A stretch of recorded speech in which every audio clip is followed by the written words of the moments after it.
മൂന്നാം ഭരണത്തിലെ ആദ്യ വിവാദമായിരുന്നു നീറ്റ് പരീക്ഷാ വിവാദം. കഷ്ടപ്പെട്ട് പഠിച്ചവർക്ക് യാതൊരു പരിഗണനയും നൽകാതെ ബി.ജെ.പി. അവർക്ക് വേണ്ടവർക്കായി ഗ്രേസ് മാർക്ക് നൽകി വിവാദത്തിന് തിരികൊളുത്തി. ഇതാ ഇപ്പോൾ പുറത്തുവരുന്ന റിപ്പോർട്ടുകൾ അനുസരിച്ച് നീറ്റ് പരീക്ഷയുമായി ബന്ധപ്പെട്ട ക്രമക്കേടിൽ 12 കോടി രൂപയുടെ അഴിമതി നടന്നിരിക്കുന്നു. അതും ബി.ജെ.പി. ഭരിക്കുന്ന ഗുജറാത്തിൽ തന്നെ. നീറ്റ് പരീക്ഷയിൽ ഉയർന്ന മാർക്ക് വാങ്ങാൻ 12 കോടിയോളം രൂപ വാങ്ങിയ സംഘത്തിലെ 4 പേർ ഗുജറാത്തിൽ പിടിയിലായിട്ടുണ്ട്. ഉത്തരമറിയാത്ത ചോദ്യങ്ങൾ വിദ്യാർത്ഥികൾ എഴുതാതെ വിടുകയും അവ പരീക്ഷാ കേന്ദ്രത്തിലെ അധ്യാപകർ പൂരിപ്പിക്കുകയും ചെയ്തു.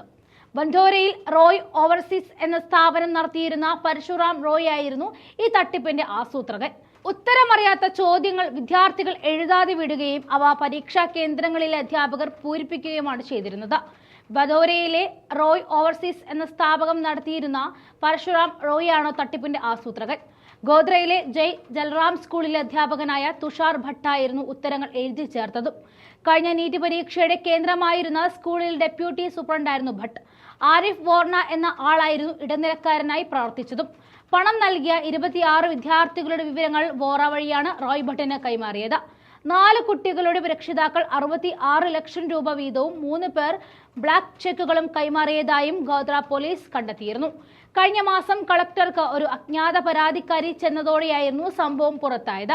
ചോദ്യക്കടലാസ് ഉത്തരം എഴുതാതെ ഇടാനും 7 ലക്ഷം രൂപ മുൻകൂർ തന്നാൽ താൻ പൂരിപ്പിച്ചു കൊടുക്കാമെന്നും തുഷാർ ഭട്ട് ഒരു വിദ്യാർത്ഥിയോട് പറഞ്ഞതായിരുന്നു പരാതി. തുടർന്നുള്ള അന്വേഷണത്തിലായിരുന്നു സംഘം കുടുങ്ങിയതും. ഭട്ടിന്റെ ഫോണിൽ നിന്നും വിദ്യാർത്ഥികളുടെ റോൾ നമ്പറുകൾ ലഭിച്ചു. കാറിൽ നിന്നും 7 ലക്ഷം രൂപയും കിട്ടി. നീറ്റ് പരീക്ഷാ ഫലം വന്നപ്പോൾ സംസ്ഥാനത്ത് മുഴുവൻ മാർക്കും കിട്ടിയ 4 കുട്ടികളിൽ 2 പേര് ഈ പരീക്ഷാ കേന്ദ്രത്തിൽ നിന്നും ഉള്ളവരായിരുന്നു. ഇവിടെ ശ്രദ്ധിക്കേണ്ടത് മോദിയുടെയും ബി.ജെ.പിയുടെയും മൂക്കിൻ തുമ്പിലായിരുന്നു NDA സർക്കാരിന്റെ തുടക്കം തന്നെ താളം തെറ്റിച്ച അഴിമതി നടന്നിരിക്കുന്നു എന്നതാണ്.